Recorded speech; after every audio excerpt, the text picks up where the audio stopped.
Buenos días a todos los que nos estéis viendo. Somos médicos de hospitalización a domicilio. Ella es Josune Guillén, él es Miquel Rico y yo soy Beatriz Colina. Y venimos a presentaros una sesión que se llama Hospitalización a domicilio más allá del ERTAPEN. Esperemos que os guste y si a lo largo de la sesión queréis ir realizando alguna pregunta a través del chat, pues no lo dudéis que al final responderemos todo lo que podamos. Muy bien, vamos con ello, ¿vale? Bueno, como hemos dicho, la sesión se llama Hospitalización a domicilio más allá del ERTAPEN. Y, bueno, pues tenemos como objetivo transmitir a través de 3 casos clínicos reales y recientes, pues la polivalencia del servicio e intentar demostrar los recursos clínicos, diagnósticos y terapéuticos de los que disponemos para el manejo de patología compleja en el domicilio y de esta forma pues ampliar entre todos los casos susceptibles de ingreso en hospitalización a domicilio. A modo de introducción, decir que hospitalización a domicilio es un servicio hospitalario y que en el UA está formado por 10 personas en el equipo médico, 12 personas en el equipo de enfermería y una administrativa. Tenemos más de 1000 ingresos al año y nuestros pacientes se caracterizan por una gran variabilidad de patología. Está demostrado, hay evidencia científica que lo apoya, que los pacientes se benefician a nivel físico y psicológico de evitar o acortar el ingreso en planta convencional y traslado a hospitalización a domicilio, además del beneficio económico que supone para el sistema público. Pasamos ya al primer caso que va a presentar mi compañera Josune. Bueno, yo en este primer caso clínico os traigo el caso de una mujer de 33 años que en el año 2013 fue diagnosticada de un adenocarcinoma de recto estadio 3, tratado mediante intervención quirúrgica y posterior quimioterapia adyuvante. En esta diapositiva os traigo un poquito el resumen de los tratamientos que recibió la paciente desde el año 2013 hasta el año 2019, puesto que presentó varias recidivas que requirieron tratamientos quimioterápicos, intervenciones quirúrgicas, hasta 4 en total, e incluso una radioterapia con intención radical.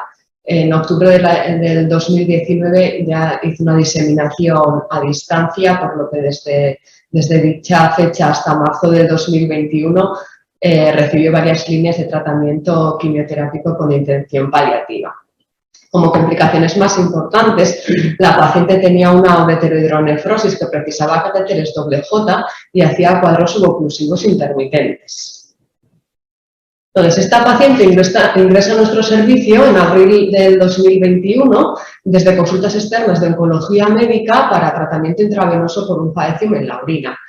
En un inicio tiene una mala evolución, por lo que precisa de modificación de antibioterapia y recambio de doble J. En este impasse también la paciente hace un primer cuadro de suboclusión intestinal que se resuelve con dexametasona intravenosa y a su vez también como complicación la paciente tenía una radiculopatía S1, recordad, bueno, en la diapositiva previa he explicado que tenía una lesión presacra que fue radiada, por lo que se le hizo una resonancia y confirmaba progresión. Con esto se comentó el caso con oncología radioterápica, pero dado que había recibido radioterapia hacía poquito tiempo y con analgesia se controló el dolor, no precisó radioterapia. Poquito tiempo después hace una segunda suboclusión intestinal. Está un poquito más complicada que la previa, puesto que a pesar de corticoides y antieméticos no mejora y requiere de dejar a la paciente en dieta absoluta, sueroterapia intravenosa, se le tiene que pasar el MST que ya llevaba a vía subcutánea mediante un infusor y también precisa de colocación de sonda nasogástrica en el domicilio. Con todo esto la paciente mejora.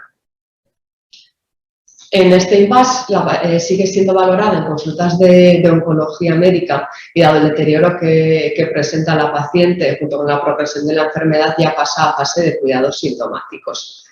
Sigue ingresada en hospitalización a domicilio y comienza a hacer ya pues, múltiples complicaciones más. Empieza con una fecaluria, lo que se sospecha una fístula enterovesical que se confirma mediante escáner. Presenta sobreinfecciones que requieren antibioterapia, etc. También hace un tercer cuadro de suboclusión intestinal bastante complicado también, que nuevamente precisa dieta absoluta, corticoides y también comienza con un sangrado urinario, por lo que hay que transfundirle varios concentrados de matíes en el domicilio. El día 30 de junio, con esta paciente estaba muy trabajado el tema psicológico en domicilio, pero comienza con una hematuria y un shock hemorrágico y la paciente es trasladada al hospital. Se la ingresa y tras estabilizarla, ante el deseo de la paciente de volver a domicilio, vuelve a ser dada de alta con hospitalización a domicilio. Está estable durante unos cuantos días, salvo un día puntual en el que presenta una rectorragia que se autolimita con tratamiento, pero el día 17 de julio hace una rectorragia masiva en el domicilio y ante angustia tanto de la paciente como de la familia, la paciente es trasladada al hospital y finalmente fallece el 24 de julio.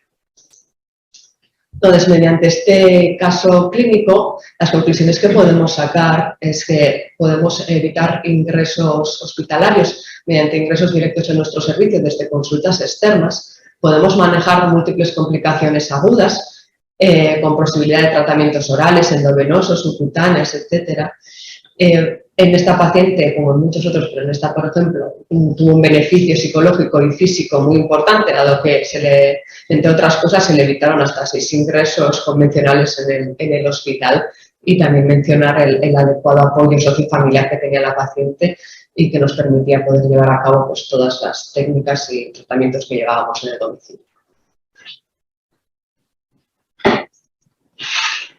Hola, buenos días. Yo soy Miquel y os voy a presentar un caso de un paciente que ingresa derivado desde urgencias. Antes de empezar con el caso, quería hacer un repaso de los ingresos que tuvimos el año pasado desde el servicio de urgencias para ver un poquito los motivos principales de ingreso. Fueron el 49% de los ingresos que tuvimos, 517 ingresos, entre ellos, como podéis ver ahí, por los más frecuentes, infecciones urinarias, diverticulitis agudas, trombosis venosas, y luego ya en menor volumen, pues bueno, casos patología respiratoria, neumonía, EPOC, alguna insuficiencia cardíaca y ya mucho menos frecuentes, pues infecciones de otro tipo, celulitis o bacteriemias sin un foco ciliado. En cuanto al caso que os voy a presentar, se trata de un varón de 43 años que ingresa en hospitalización a domicilio por una neumonía. El paciente de antecedente es un trastorno adaptativo ansioso depresivo en tratamiento y acude a urgencias por fiebre de 5 días, de hasta 39, con tos seca y astenia. En las pruebas complementarias que se hacen en urgencias se observa que tiene una hipoxemia en la gasometría y una analítica con unos reactantes de fase aguda bastante elevados, y eso, junto con la radiografía que se realiza en la que se objetiva una neumonía, se decide ingresar en hospitalización a domicilio, sobre todo por la vigilancia, por esos reactantes y la hipoxemia que presentaba. Durante el ingreso, desde el ingreso en urgencias, el paciente inicia tratamiento con levofloxacino.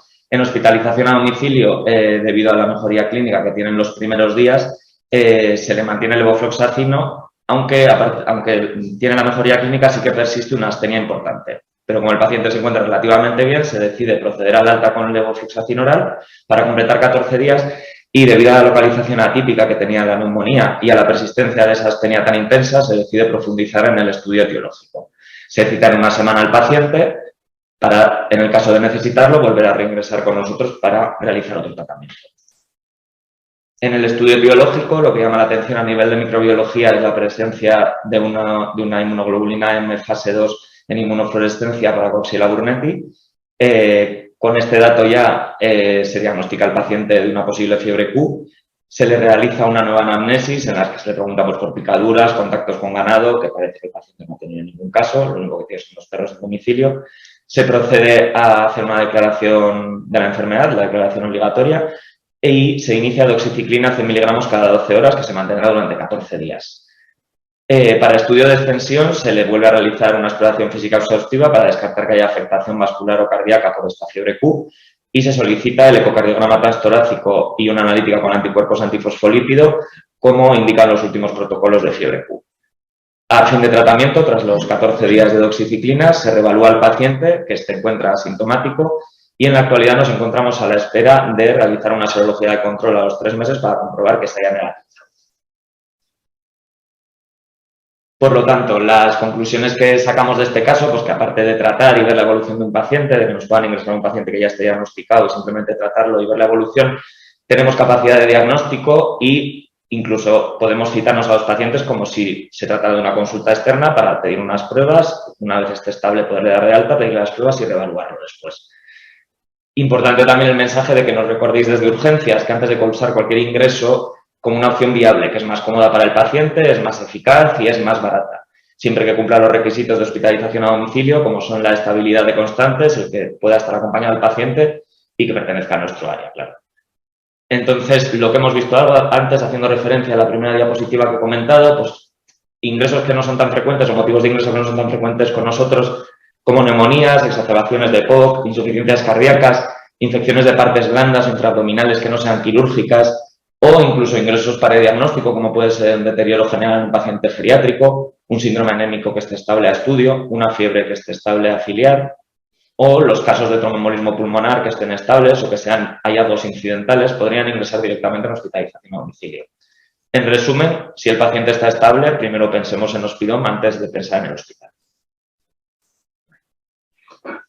Y el último caso del que vamos a hablar es una mujer de 67 años, alérgica a penicilinas y que entre sus antecedentes pues destacaba que era hipertensa, tuvo una tuberculosis en la infancia y era portadora de prótesis de rodilla bilateral, la izquierda colocada hace menos de un mes del proceso actual. Esta paciente ingresa en la planta de traumatología precisamente por una infección aguda de dicha prótesis de rodilla izquierda por un estafilococo epidermidis. Durante el ingreso la llevan entre traumatología y medicina interna y recibe tratamiento quirúrgico con limpieza quirúrgica y recambio del polietileno y además antibioterapia, primero empírica y posteriormente ajustada a los cultivos. A destacar que durante el ingreso recibió vancomicina, precisando cambio de la misma, adapto porque hizo una toxicidad hepática. Una vez estabilizada, es dada de alta a cargo de hospitalización a domicilio para completar el tratamiento antibiótico en domicilio y continuar los cuidados en su casa. Al alta de trauma, la paciente tenía una PCR de 22 con leucocitos y fórmula leucocitaria normales. Durante el ingreso con nosotros, lo que destaca es un empeoramiento analítico franco, con una elevación progresiva de la PCR llegando a un pico de 200. La paciente, la verdad es que mantenía el estado general conservado y únicamente refería algo de astenia y de tos seca. Sin embargo, dado que veníamos de un proceso infeccioso a nivel de la rodilla y tras consultar con traumatología, se procedió a realizar un cultivo del líquido articular que resultó negativo. Además, portaba una línea media para la administración del antibiótico y la recambiamos con cultivo de punta del catéter negativo.